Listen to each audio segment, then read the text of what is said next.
Remue ménage. Remue ménage.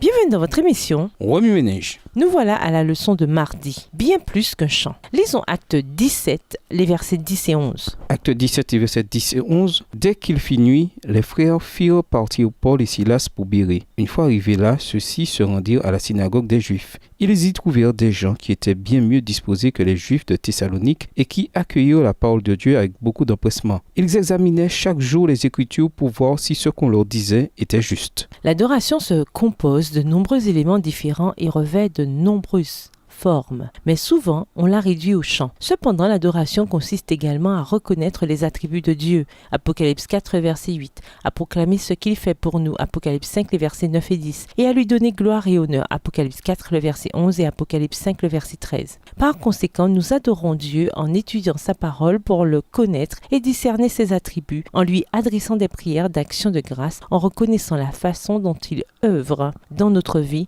en chantant sa bonté et en l'exaltant. Le mot adoration utilisé dans l'Apocalypse est proskuneo, ce qui signifie rendre hommage, vénérer, s'agenouiller devant. Bien que le chant comporte des attributs de l'adoration et que l'adoration soit souvent exprimée par des chants, l'adoration doit englober bien plus que cela. Dans Acte 17, Luc mentionne brièvement les Béréens, des Juifs souvent loués dans les églises pour leur étude diligente de la Bible. Ce que nous savons d'eux provient de 2 versets seulement, selon lesquels ils étaient disposés à recevoir la parole. Ils étudiaient les Écritures avec diligence, s'assurant que tout nouvel enseignement était en accord avec le Dieu qu'ils étaient arrivés à connaître. Luc dit que les Juifs de Bérée avaient des sentiments plus nobles que ceux de Thessalonique. Version Louis II. Le mot noble utilisé ici vient du grec eugènes, ce qui signifie de naissance noble ou né d'un haut rang. Cependant, ce terme est utilisé ici en référence à la qualité de leur cœur et de leur esprit. Adam Clarke écrit « Chez les Juifs, la maxime suivante circulait. Personne n'est doté d'un esprit noble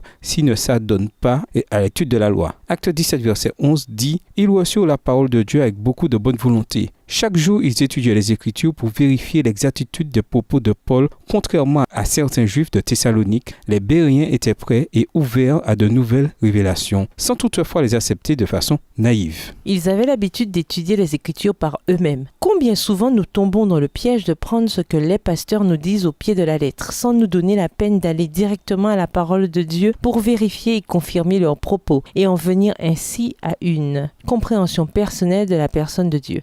Cette compréhension personnelle de Dieu constitue le fondement même de notre adoration. Nous ne pouvons vraiment adorer Dieu sans savoir à quoi il ressemble, sans avoir un désir insatiable de le chercher et par conséquent sans passer du temps de qualité avec lui par la prière et l'étude de sa parole. Comme l'écrit Ross King, vous pouvez chanter autant que vous voulez et ne toujours pas comprendre. L'adoration, c'est bien plus qu'un chant. Remue ménage, outre la prière, l'étude de la Bible et le chant, de quelle autre façon pouvons-nous adorer Dieu? Y a-t-il des choses que l'on croit faire partie de l'adoration alors qu'en réalité, elles ne concordent peut-être pas avec la façon dont nous devrions adorer Dieu? Pourquoi? Quel est votre propre chant de louange? Un chant que personne d'autre ne peut chanter, pas même les anges, seulement vous. Un chant exprimant votre vie quotidienne, vos plans et vos expériences personnelles. Au revoir. Et à demain si Dieu veut.